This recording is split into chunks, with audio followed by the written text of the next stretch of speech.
అండి ఇవాళ ఆటాడుకుందాం first song shoot చేసాం. అండ్ ఎండ్ వచ్చినా వాన వచ్చినా అదంతా కలిసి వచ్చింది. పాటకు కూడా చాలా కలిసి వచ్చింది, ఎందుకంటే విలేజ్ నేటివిటీతో నేచర్తో తీసిన సాంగ్ అండ్ సూపర్గా వచ్చింది.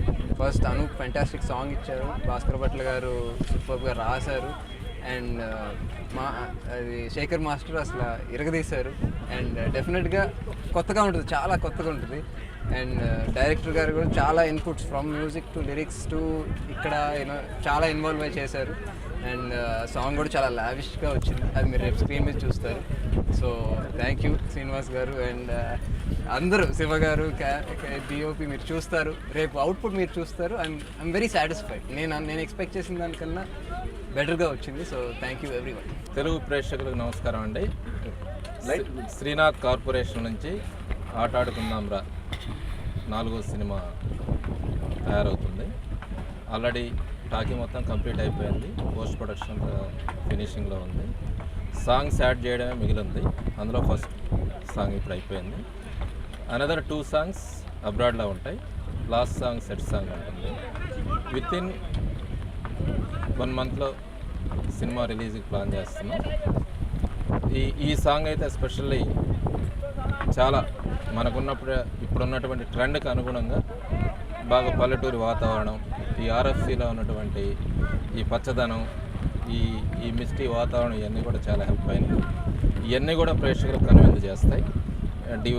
కెమెరామెన్ కానీ, డైరెక్టర్ గారు కానీ, శేఖర్ మాస్టర్ గారు కానీ ఎస్పెషల్లీ ఇచ్చిన ఇన్పుట్స్, అల్టిమేట్ ఇన్పుట్స్ తోటి ఈ సినిమాకి ఈ సాంగ్ హెల్ప్ అవుతుంది. సుశాంత్ మీకు తెలుసు, తను వెరీ స్ట్రాంగ్ స్టెప్స్ వీటిల్లో, ఎస్పెషల్లీ తనకి ఈ మ్యూజిక్ సెన్స్ ఉండడం మూలాన అనూప్ దగ్గర కూర్చొని నాకు ఈ బీట్స్ కావాలి, ఇలా చేయాలని చెప్పేసి ఇన్స్ట్రుమెంటేషన్తో సహా యాడ్ చేయించుకొని డైరెక్టర్ గారు తను చాలా మంచి మ్యూజిక్ తీసుకొచ్చారు. ఈరోజు వర్క్ చేసిన ప్రతి వాళ్ళకి ఇలాంటి వెదర్లో కూడా చాలా హార్డ్ వర్క్ చేశారు. హృదయపూర్వకంగా కృతజ్ఞతలు తెలియజేస్తున్నాను. శ్రీనాథ్ కార్పొరేషన్ తరఫున ఇంకొక మంచి సినిమా అందించడానికి మా సాయశక్తిలో కృషి చేస్తాం. Thank you very much.